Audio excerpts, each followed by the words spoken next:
My name is Alex Woodall. For those of you who don't know me, I work in the Client Services Department here at Event Farm. And today we're going to talk about one of the things we get asked about most, and that is, how can I run my check-in more efficiently? As an organization at Event Farm, our check-in app has been used to power countless events across the globe. We've consulted with clients of all shapes and sizes and have been on site at hundreds of events, including our own, to help manage and improve check-in. Today we're going to leverage all that experience into an informative webinar that's going to teach you how to run your guest check-in like a pro. So with that said, let's jump right in here. So what are you going to learn in the next 30 minutes? First thing you're going to learn is some creative solutions to traditional check-in problems. You're also going to learn how to keep your line moving in any circumstance. And we're going to give you 5 secrets to running your event door like a pro that you can walk out of here with. So with that said, let's start off with some traditional check-in problems. What are some areas in which we see people run into issues at check-in? The first one is obvious and probably what most people think about, and that's long lines and wait times. You've all waited in them. It's no fun. It's not a good way to, kind of get for your guests to get a first impression of the event. The second thing we tend to notice too is that there's an unclear entry or flow into your event. Even if you're checking people in at a rapid rate, if people aren't really sure where they're going, once they've been checked in, or even where they need to go to check in. Is there a VIP area? How are guests aware that if they're VIP, they need to go there? So sometimes confusion, even just outside the check-in, can really muddle down the whole process. Another major issue we see happen a bunch is unprepared and uninformed check-in staff. What's the only thing that's worse than waiting in a line? It's waiting in a line to find out the person at the end of it doesn't have the answer to your question, or they're going to tell you that you're in the wrong place. That's the worst, and so you need to empower your check-in staff to really be able to make decisions and handle all the scenarios they come across. And another big problem we notice is there's no contingency or fallback plan. If something goes wrong, which God forbid it won't, but in the events industry, things happen, and how are you going to roll with the punches? What's plan B and what's plan C, so that if something goes wrong, you can keep things running smoothly. So those account for a lot of the issues we see on site at check-in. Now let's start talking about some solutions. And really the thing we get asked most is, how do I keep my line moving? People are really afraid of long lines and people standing there. So we're going to focus now on how you can keep your line moving in any circumstances. The number one thing you can do is leverage technology. If you're still using paper lists, you're making your life harder than it needs to be, and I'm 100% sure of that. And I know that because I've talked to people who are using and leveraging technology for the first time, and I've seen it happen in person.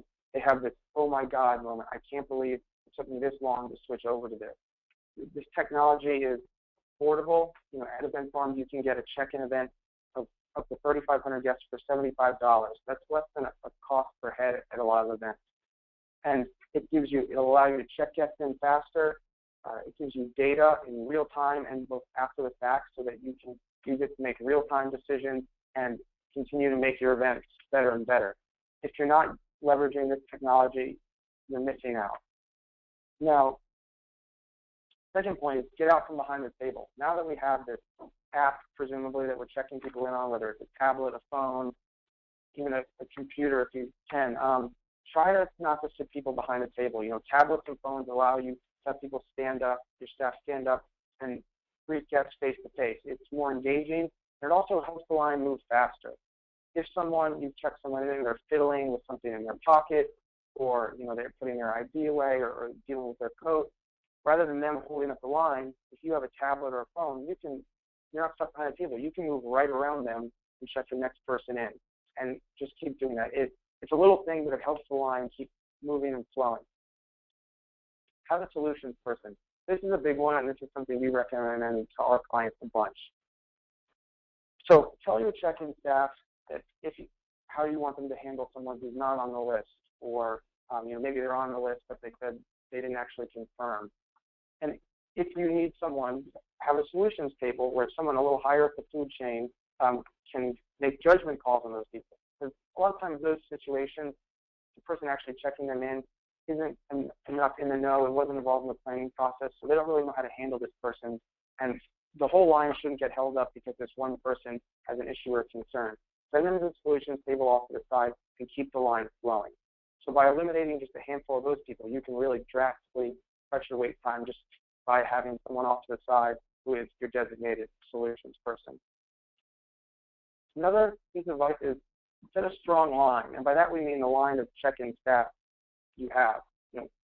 Make it clear to them where they're supposed to be checking people in, and make sure they stick to that. In the heat of battle, the middle of check-in, there might be hundreds of people in their faces, and it's easy to kind of fall back and take a step back. And if you do, there then are openings that people can slip through. And if you're not checking gets in, all of a sudden the numbers on that app aren't correct. And part of the reason for using it is so you can know how many people are there. And if you're not checking people in, there's no way to tell how many people are actually in your event. So make sure your check-in staff know where they're supposed to be and that they're not going beyond that point so that people can slip through.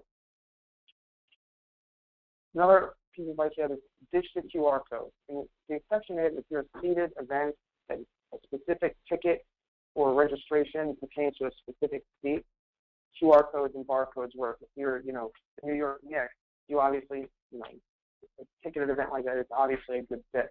But for, a happy hour or, a lot of the events we see one of our clients run, it's just kind of a novelty, and as a result, you have people who are playing with their phones, trying to get the code up, or they have this crumpled up sheet of paper, and you have someone with a scanner over it trying to get them lined up.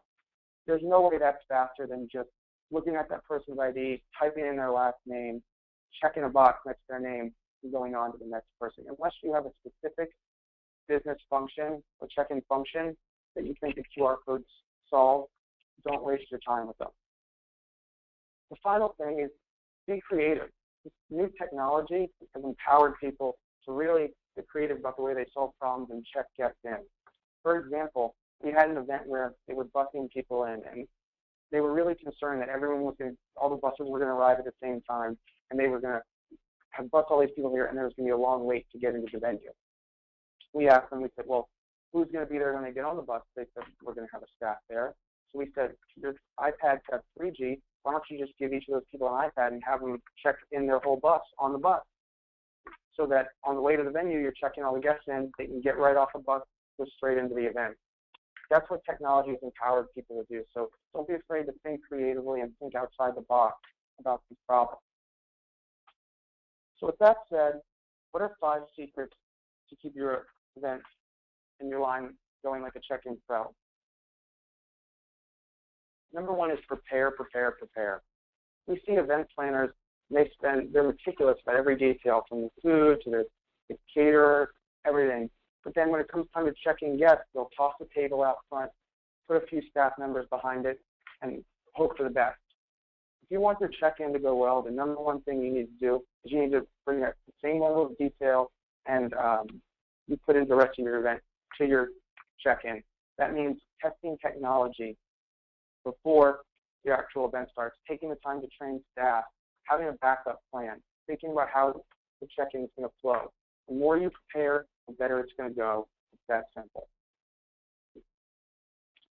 Have a traffic controller. So the second problem, traditional problem we mentioned, is that the check-in flow can be a little unclear at times. So we recommend at the start of your check-in area or near the end of your line, you have a traffic controller.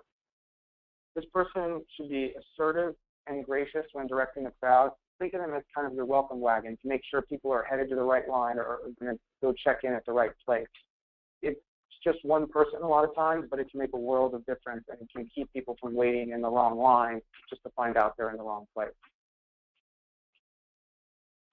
Another thing which we kind of touched on briefly, but take the time to train your check-in staff. Make sure you've empowered them to be able to handle any situation they're going to come across, and let them know how you want them to handle it. What if someone's not on the list?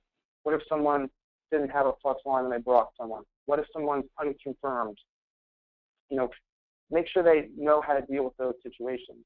And also make sure they know the answers to some simple questions, such as, where's the bathroom? Is there a coat check? How do I get to the bar? Those little things, they'll get asked a million times, so make sure they know the answers. And also, if your event's a marketing event, this is your opportunity to have your brand stand front and center from the first get-go. Feel free to tell the check-in staff how you want them to act, what you want them to say, things like that, so that your brand can start to shine through even in just the way they're interacting with guests. They are the first point of contact. Staff to guest ratio. This is another question we get asked a lot. How many staffers do we need? Our rule of thumb is and this is just an average, is one check-in staff for every 150 guests is a good target. Now, at the end of the day, the nature of your event really determines this. If you have an open bar that's only an hour, you can expect to get slammed right at the beginning, and then it'll trickle off. And that's a little different than maybe, let's say, a VIP booth at a major event such as the U.S. Open of tennis, where it's an all-day event and you may tease the guests, the line ebb and flow a bit, and it's not going to be, there's not like a start time or what we call a tip time, so check-in will be a little steadier.